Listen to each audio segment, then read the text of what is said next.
الحمدللہ نحمدہ ونستعینہ ونستغفرہ ونؤمن بہ ونتوکل علیہ ونعوذ باللہ من شرور انفسنا ومن سیئات اعمالنا من یہدہ اللہ فلا مضل لہ ومن یضللہ فلا ہادی لہ ونشہد ان لا الہ الا اللہ وحدہ لا شریک لہ ولا نظیر لہ ولا مثل لہ ولا مثال لہ ونشہد ان سیدنا وسندنا وشفیعنا ومرشدنا ومولانا وملجانا محمد مبارک وسلم وصلی علیہ اعوذ باللہ من الشیطان الرجیم بسم اللہ الرحمن الرحیم لقد کان لکم فی رسول اللہ اسوۃ حسنۃ لمن کان یرجو اللہ والیوم الآخر وذکر اللہ کثیرا وقال اللہ تبارک وتعالی فی مقام آخر انما المؤمنون اخوة فاصلحوا بین اخویکم واتقوا اللہ لعلکم ترحمون وقال النبی صلی اللہ علیہ وسلم الدین النصیحہ صدق اللہ مولانا العظیم وبلغنا رسولہ النبی الکریم ونحن على ذلك لمن الشاہدین والشاکرین والحمد للہ رب العالمین اللہم صل علی روضۃ محمد فی الریاض وصل علی بلد محمد فی البلاد وصل علی قبر محمد فی القبور وصل علی جسد محمد فی الاجساد وصل علی روح محمد فی الارواح گرامی قدر معزز حاضرین، میرے واجب الاحترام بزرگوں اور عزیز نوجوان ساتھیوں، میں نے آپ کے سامنے قرآن مجید فرقان حمید میں سے دو مقامات سے دو آیت کریمہ اور جناب رسول اللہ صلی اللہ علیہ وسلم کا ایک فرمان مبارک تلاوت کیے ہیں۔ رب ذوالجلال سے دعا ہے کہ وہ ذات بزرگ و برتر مجھے اس کی روشنی میں صحیح صحیح کہنے کی اور سمجھانے کی توفیق عطا فرمائے۔ پھر اللہ رب العزت کی ذات اس مختصر وقت میں جو کچھ کہا سنا جائے، اس کہنے سننے کو محض اپنی رضا کے لیے اپنی بارگاہ میں قبول و منظور فرمائے، ہم سب کی نجات اور ہدایت کا، مغفرت کا ذریعہ اور سبب بنائے۔ میری آج کی مختصر گزارشات کا موضوع اور عنوان دین سراسر خیر خواہی کا نام ہے۔ یہ عنوان ہے، اسی سے متعلق چند باتیں عرض کرنی ہیں۔ رب ذوالجلال صحیح صحیح کہنے کی، سمجھانے کی، سمجھنے کی، عمل کرنے کی توفیق عطا فرمائے۔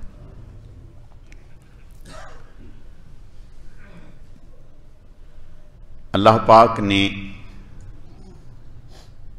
جناب رسول اللہ صلی اللہ علیہ وسلم کو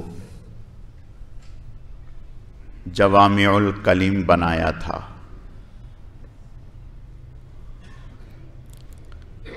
اس کا معنی مفہوم یہ ہے کہ آپ صلی اللہ علیہ وسلم کی بات تو کلمات کے اعتبار سے، جملے کے اعتبار سے بہت ہی مختصر ہوتی، دو لفظی ہوتی، لیکن اس میں سمندر بند ہوتا۔ یہ اللہ پاک نے جناب رسول اللہ صلی اللہ علیہ وسلم کو وصف عطا فرمایا۔ آپ نے ارشاد فرمایا کہ الدین النصیحہ، دین سراسر خیر خواہی ہے۔ حضرت تمیم داری رضی اللہ تعالیٰ عنہ فرماتے ہیں کہ آپ صلی اللہ علیہ وسلم نے ارشاد فرمایا، 3 مرتبہ ارشاد فرمایا، دین سراسر خیر خواہی ہے، دین سراسر خیر خواہی، دین سراسر خیر خواہی۔ میں نے کہا یا رسول اللہ صلی اللہ علیہ وسلم کس کے لیے؟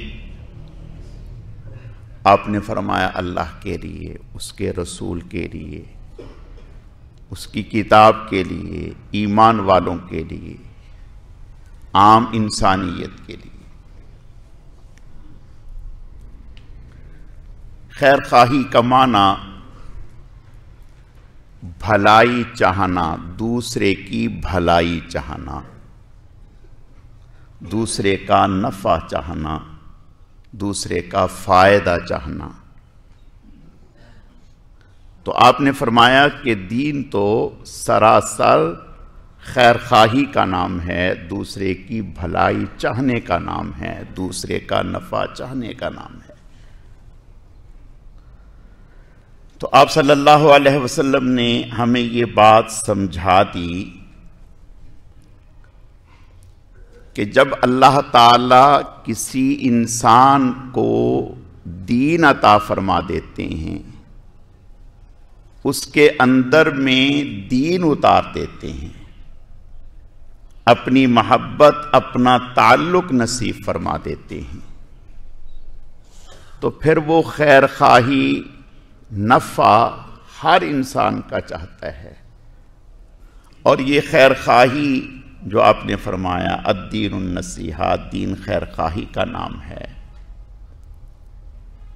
یہ خیر خواہی ایک مسلمان کی دوسرے مسلمان کے ساتھ، رعایا کی حکومت کے ساتھ، حکومت کی رعایا کے ساتھ، ماں باپ کی اولاد کے ساتھ، اولاد کی ماں باپ کے ساتھ، شوہر کی بیوی کے ساتھ، بیوی کی شوہر کے ساتھ، استاذ کی شاگرد کے ساتھ، شاگرد کی استاذ کے ساتھ، پڑوس والوں کی خیر خواہی، جج کی خیر خواہی، اس کے ساتھ جو فیصلہ لے کر کے آیا ہے اس کی، اور جو جج کے پاس فیصلہ لے کر کے گیا ہے اس کے دل میں خیر خواہی، حتیٰ کہ انسان کے دل میں کافر تک کی خیر خواہی، جانور تک کی خیر خواہی،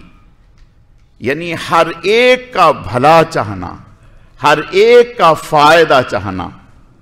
تو آپ صلی اللہ علیہ وسلم نے ارشاد فرمایا کہ اگر انسان میں اللہ دین عطا فرما دیں، دین کی سمجھ نصیب فرما دیں، دین کا ذوق نصیب فرما دیں، پھر وہ اس سے خیر ہی پھیلے گی۔ وہ لب کھولے گا تو خیر پھیلے گی، وہ ہاتھ اٹھائے گا تو خیر پھیلے گی، وہ قدم اٹھائے گا تو خیر پھیلے گی، وہ فیصلہ کرے گا تو خیر پھیلے گی، وہ کوئی بھی قدم اٹھائے گا تو خیر ہی پھیلے گی، پھر شر نہیں پھیلے گا جب اندر میں دین آئے گا۔ اور آپ صلی اللہ علیہ وسلم، آپ کے جانثار صحابہ کرام رضوان اللہ علیہم اجمعین، ان کے کارناموں سے اور ان کی زندگی سے یہ بات عیاں ہو گئی، آشکارا ہو گئی۔ کہنے میں اور ہے، عمل میں اور ہے۔ آپ صلی اللہ علیہ وسلم نے فرمایا بھی اور عمل بھی کر کے دکھایا۔ آج اللہ ہمیں معاف فرما دے، سکا رشتہ دار بیمار ہو جائے تو کوئی پوچھنے کے لیے نہیں جاتا، ماں باپ تڑپ رہے ہوتے ہیں، اولاد کو توفیق نہیں ہوتی کہ اس کے پاس کھڑے ہو جائیں۔ کہتے ہیں کون سنبھالے ان کو عیدی میں جمع کرا دیں. اللہ کے نبی صلی اللہ علیہ وسلم نے اپنے عمل سے کر کے دکھلایا. یہودی بچہ ہے جو آپ صلی اللہ علیہ وسلم کی کبھی مجلس میں آتا اور کبھی مسجد میں جھاڑو لگاتا. آپ کو پتہ چلا کہ بھی بیمار ہو گیا. اب بتائیں، یہود کے ساتھ تو ہماری دشمنی ہے، ان کے ساتھ تو ہمارا اختلاف ہے، اور قرآن کہتے ہیں لا تتخذوا اليہود والنصارى اولیاء، یہود و نصارہ کو دوست نہ بناؤ، یہ ہمارے نہیں، ہم ان کے نہیں، ہماری ان کی سوچ الگ، ہمارا ان کا راستہ الگ، ہمارا ان کا کلمہ الگ. لیکن اللہ نے ہمیں جو دین مرحمت فرمایا ہے وہ دین پوری انسانیت کے لیے رحمت بن کر کے ہے. یہ دین پوری امت کے لیے رحمت ہے، پوری انسانیت کے لیے رحمت ہے. یہ دین ہندو کے لیے بھی رحمت ہے، سکھ کے لیے بھی رحمت ہے، یہودی کے لیے بھی رحمت ہے، عیسائی کے لیے بھی رحمت ہے، اور اللہ کے نبی بھی سب کے لیے رحمت ہے. آپ صلی اللہ علیہ وسلم کو پتہ چلا کہ یہ بچہ بیمار ہو گیا. آپ بنفس نفیس خود اس کی تیمارداری کے لیے تشریف لے گئے. بنفس نفیس خود اس کی تیمارداری کے لیے تشریف لے گئے اور اس کے پاس جا کر کے آپ بیٹھ گئے، ماتھے پر ہاتھ رکھا اور سلام کیا. اس بچے نے آنکھیں کھولی، آپ کو پہچان لیا. آپ صلی اللہ علیہ وسلم نے ارشاد فرمایا کہ بیٹا میرا دین قبول کر لو، میرے اوپر ایمان لے آؤ، کلمہ پڑھ لو. پتہ چلا کہ خیر کی بات، دین کی بات، دین سے بڑی خیر کیا ہے؟ آپ نے کسی کو کپڑا دے دیا، یہ بہت بڑی خیر ہے. آپ نے دوسرے کو نفع پہنچایا. کسی کو روٹی دے دی، بہت بڑی خیر ہے، آپ نے اس کو نفع پہنچایا. لیکن اگر آپ نے کسی کو دین دے دیا تو یہ لامتناہی خیر ہے. یہ وہ خیر ہے جو کبھی ختم نہ ہونے والی ہے. آخرت سے بڑی خیر کون سی ہے؟ پتہ چلا کہ دین اتنی بڑی دولت ہے، اتنا عظیم کام ہے کہ آپ صلی اللہ علیہ وسلم نے اس موقع پر بھی دیکھا کہ اب یہ دنیا سے رخصت ہو رہا ہے، پھر بھی آپ صلی اللہ علیہ وسلم نے اس موقع پر بھی یہ فرمایا بیٹا کلمہ پڑھ لو، کلمہ پڑھ لو، مجھ پر ایمان لے آؤ. نہیں تو اللہ تعالی ہمیں معاف فرمائے، اگر بیمار ہو جائے آدمی تو کہتے کوئی بات نہیں، نماز چھوڑ دو پھر پڑھ لینا، نماز چھوڑ دو پھر پڑھ لینا،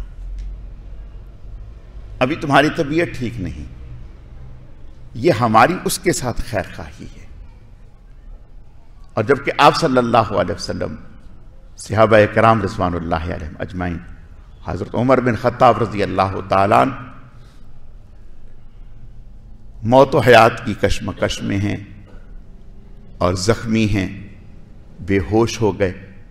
ہوش آیا تو بتایا کہ بھی نماز کا وقت ہو گیا. فرمایا ہاں ہاں بالکل، جلدی سے وضو کراؤ اور مجھے نماز پڑھاؤ. اس کا دین میں کوئی حصہ نہیں ہے جو نماز نہیں پڑھتا.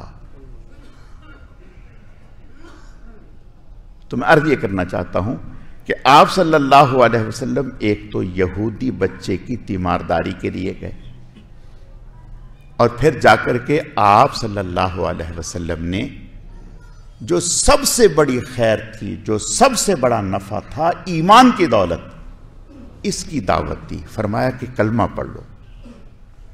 اب اس بچے نے اپنے باپ کا چہرہ دیکھا کہ میرا باپ کیا کہتے ہیں.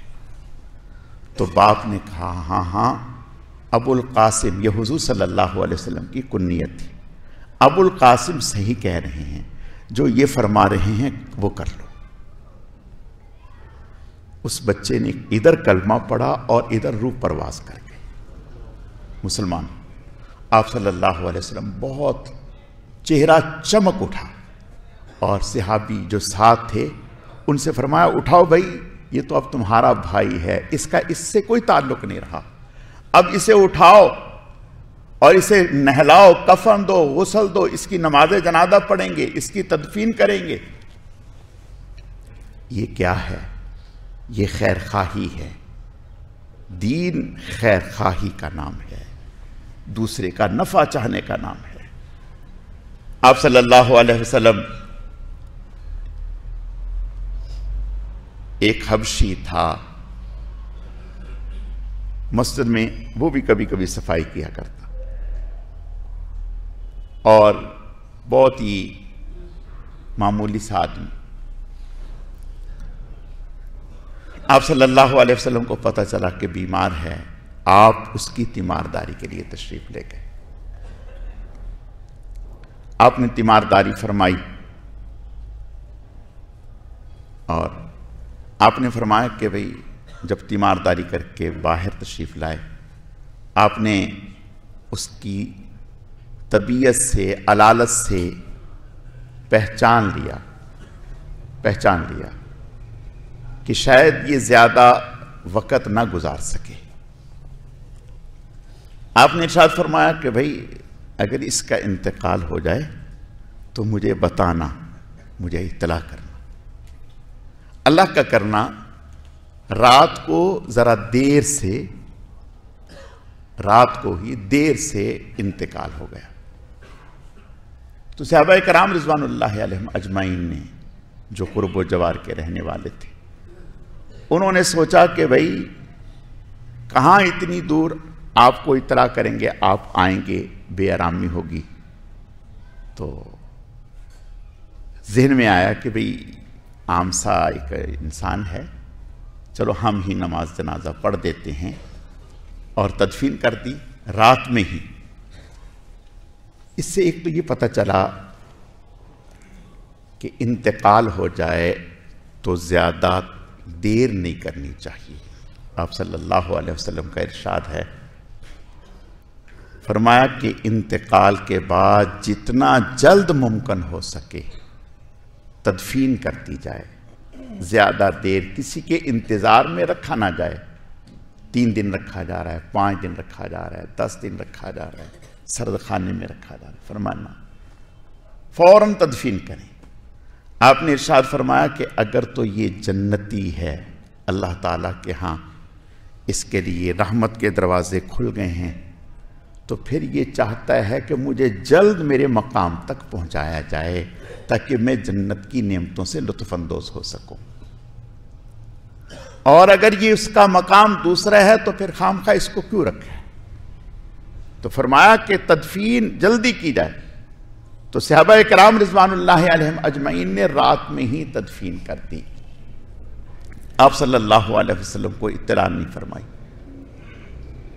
صبح آپ صلی اللہ علیہ وسلم کو خبر ہوئی تو آپ نے فرمایا کہ بھی مجھے اطلاع نہ کی۔ آپ نے کہا یا رسول اللہ، ہم نے اس لیے اطلاع نہ کی، ہم نے سوچا کہ آپ کو تکلیف ہوگی اور پریشانی ہوگی، دور سے آئیں گے۔ آپ نے فرمایا اچھا مجھے بتاؤ اس کی قبر کہاں ہے، بتاؤ مجھے قبر کہاں ہے۔ آپ صلی اللہ علیہ وسلم تشریف لے گئے اور جا کر اس کی قبر پر نماز پڑھائی، اور فرمایا تمہیں اندازہ نہیں ہے میری نماز پڑھانے سے میت کی قبر کو اللہ روشن فرما دیتے ہیں، روشن فرما دیتے ہیں۔ علماء نے لکھا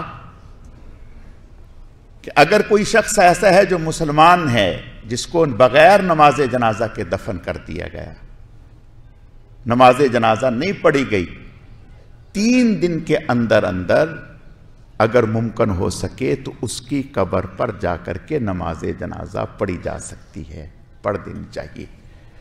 اور 3 دن گزر جائیں پھر نہیں، اس لیے کہ پھر میت جو ہے وہ پھٹ جاتی ہے اور پھول جاتی ہے۔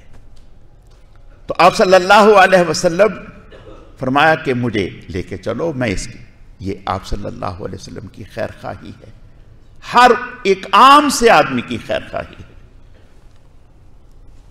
آپ صلی اللہ علیہ وسلم جب فتوحات ہوئیں تو فرمایا اگر کوئی مسلمان انتقال کر جائے اور مقروض ہو، قرض کا معاملہ بہت سخت ہے، حدیث شریف میں آتا ہے، آپ صلی اللہ علیہ وسلم کا ارشاد ہے، جس نے دوسرے کا قرض دینا ہے اس کو جنت میں داخل ہونے سے روک دیا جائے گا، روک دیا جائے گا۔ قرض کا معاملہ بہت سخت ہے، شہید کو بھی فرمایا اس کو جنت میں داخل ہونے سے روک دیا جائے گا۔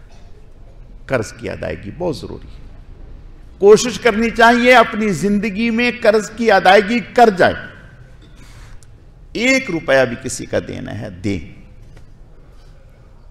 آپ صلی اللہ علیہ وسلم اس معاملے میں صحابہ اکرام رضوان اللہ علیہم اجمعین کی تعلیم کے لیے تنبیہ فرماتے۔ ایک نماز جنازہ آپ کے سامنے لائی گئی، آپ نے فرمایا اس کے ذمے کسی کا قرض تو نہیں؟ لوگوں نے کہا جی اس نے تو خاصا قرض دینا ہے، قرض ہے اس کے ذمے۔ فرمایا اس نے وراثت میں کچھ ایسا چھوڑا ہے جس سے قرض دیا جا سکے، لوگوں کا قرض اتر جائے؟ یا رسول اللہ کچھ بھی نہیں، کچھ بھی نہیں۔ آپ نے فرمایا کہ پھر تم نماز پڑھ لو، میں تو نماز جنازہ نہیں پڑھاتا، میں تو نہیں پڑھاتا۔ یہ امت کو سمجھانے کے لیے کہ قرض کا معاملہ کتنا اہم ہے۔ صحابہ کرام حضور ہی کے تربیت یافتہ تھے، شاگرد تھے۔ فوراً ایک صحابی آگے بڑھے، یا رسول اللہ نماز پڑھا دیں، اس کا جتنا بھی قرض ہے میرے ذمے میں ادا کرتا ہوں، اس کا جتنا بھی قرض ہے یا رسول اللہ میرے ذمے میں ادا کرتا ہوں یا رسول اللہ صلی اللہ علیہ وسلم، آپ اسے نماز سے محروم نہ فرمائیں، نماز جنازہ پڑھا دیں۔ آپ صلی اللہ علیہ وسلم فرمائے صفے میں جاؤ، آپ نے نماز پڑھا دی۔ تو میں عرض یہ کرنا چاہتا ہوں، آپ نے ارشاد فرمایا دین خیر خواہی، ہر ایک کی خیر خواہی، ہر ایک کی خیر خواہی۔ آپ صلی اللہ علیہ وسلم تو رحمت للعالمین تھے، آپ کا عکس، آپ کا فیضان آپ کے شاگردوں میں، آپ کے تربیت یافتہ لوگوں میں آیا۔ عمر بن خطاب رضی اللہ تعالیٰ عنہ مدینہ میں قحط پڑا، اطراف میں مضافات میں اناج کی قلت ہو گئی۔ حضرت عمر بن خطاب رضی اللہ تعالیٰ عنہ کے پاس کئی دن کے بعد ایک روٹی سامنے رکھی گئی کھانے کے لیے، جس پر زیتون لگا ہوا تھا، تیل لگا ہوا تھا۔ حضرت عمر رضی اللہ تعالیٰ عنہ جب دیکھا تو فرمایا اٹھا لو اس کو میرے سامنے سے، میں نے جب تک میری رعایا کے ایک ایک فرد کو ایسی روٹی گھی والی میسر نہ ہو جائے، اس وقت تک عمر نے اپنے اوپر ایسی روٹی کو حرام کر دیا ہے، حرام کر دیا، نہیں کھاؤں گا۔ شہد کی ضرورت پڑی کسی دوائی کے لیے، تو کسی نے کہا کہ بیت المال سے لے لیں، فرمایا نا، بیت المال پر میرا حق نہیں، وہ تو لوگوں کا مشترک مال ہے، میں کیسے اس میں سے لے سکتا ہوں؟ میرے عزیزو، جب اللہ دین مرحمت فرماتے ہیں، اندر میں دین داخل کر دیتے ہیں، پھر ہر انسان کی خیر خواہی، ہر مسلمان کی خیر خواہی، کافر کی خیر خواہی، جانور تک کی خیر خواہی، ہر ایک کی خیر خواہی اندر میں اتر جاتی ہے۔ میں نے پہلے بھی کئی دفعہ عرض کیا، شیخ العرب والعجم دارالعلوم دیوبند کے محتمم صدر مفتی، معمولی بات نہیں، 13 سال رسول اللہ صلی اللہ علیہ وسلم کے روضہ اطہر پر بیٹھ کر عرب کو حدیث پڑھائی، عرب کو۔ سید حسین احمد مدنی رحمت اللہ ہے، ٹرین میں سفر کر رہے ہیں، برابر میں ہندو بیٹھے، برابر میں ہندو بیٹھے، اور ہندو کچھ دیر کے بعد اٹھا تقاضے کے لیے واش روم کی جانے کے لیے آیا، واپس آیا تو غصے سے لال پیلا اور زبان سے سخت سست کہہ رہا تھا، لوگوں کو کوس رہا تھا کہ تمیز نہیں ہے. اور ڈبے میں اکثریت مسلمانوں کی تھی، کوئی ایک آدھ اور بھی ہندو ہوگا. حضرت بھانپ گئے، غیر محسوس طریقے سے اٹھے اور جا کر کے ڈبے سے ادھر ادھر سے کچھ سگریٹوں کی ڈبیاں، کچھ ماچس، کچھ اس طرح کی چیزیں جمع کی، اپنے ہاتھ سے واش روم کو صاف کیا، دھویا اور ہاتھ دھو کر خشک کر کے آ کر بیٹھ گئے. اور چند لمحوں کے بعد حضرت نے فرمایا کہ بھئی میں تو ابھی آیا ہوں، واش روم تو صاف ہے. میں تو ابھی آیا ہوں، واش روم تو صاف ہے. اس نے کہا جی مولانا صاحب آپ کون سے واش روم میں گئے تھے؟ کہا اسی میں. کہا میں تو ابھی آیا. حضرت نے فرمایا کہ آپ تشریف لے جائیں. وہ گیا، فارغ ہوا، سمجھ گیا وہ بھی. جب واپس آیا اور آ کر کے کہنے لگا حضرت اسلام اگر یہی ہے جو آپ نے پیش کیا تو ابھی کلمہ پڑھا دیں، میں مسلمان ہونے کے لیے تیار ہوں. اسلام اگر یہی ہے جو آپ نے پیش کیا ہے ابھی کلمہ پڑھا دیں، مسلمان ہونے کے لیے تیار ہوں.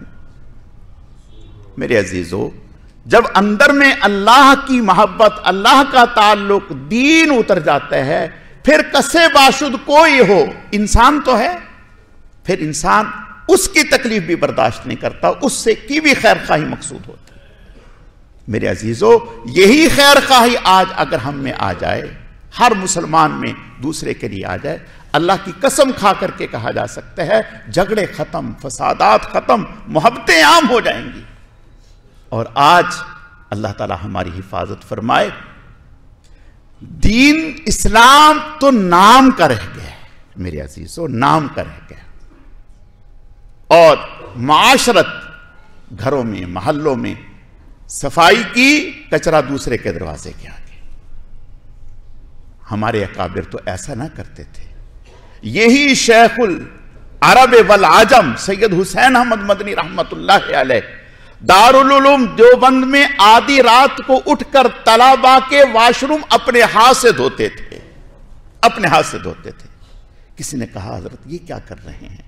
فرمایا تمہیں کیا خبر، یہ تو وہ لوگ ہیں جو قال اللہ و قال رسول پڑھنے والے لوگ ہیں، ان کی خدمت تو میرے لیے ذریعہ نجات ہے. میرے عزیزو، مسلمان جس نے کلمہ پڑھا، اللہ کی قسم اس کی اتنی قیمت ہے کہ اللہ کے نبی صلی اللہ علیہ وسلم نے بیت اللہ سے فرمایا بیت اللہ تیری بہت عظمت ہے لیکن مسلمان کی عظمت تجھ سے بھی زیادہ ہے. مسلمان کی عظمت تجھ سے بھی زیادہ ہے. یہ جب ہی ہوگا نا جب اندر میں تعلق ہوگا. آپ صلی اللہ علیہ وسلم کا ارشاد من احب للہ و ابغض للہ و آتا للہ و منع للہ فقد استکمل الایمان. جس نے محبت اللہ کے لیے کی، غصہ ناراضگی اللہ کے لیے کی، دیا اللہ کے لیے، روکا اللہ کے لیے، فرمایا اس کا ایمان مکمل ہو گیا. آج ہماری دشمنی، ہماری رنجشیں ذاتیات کی وجہ سے ہیں. اللہ ہماری حفاظت فرمائے. اللہ تعالیٰ سمجھنے کی، عمل کرنے کی توفیق عطا فرمائے.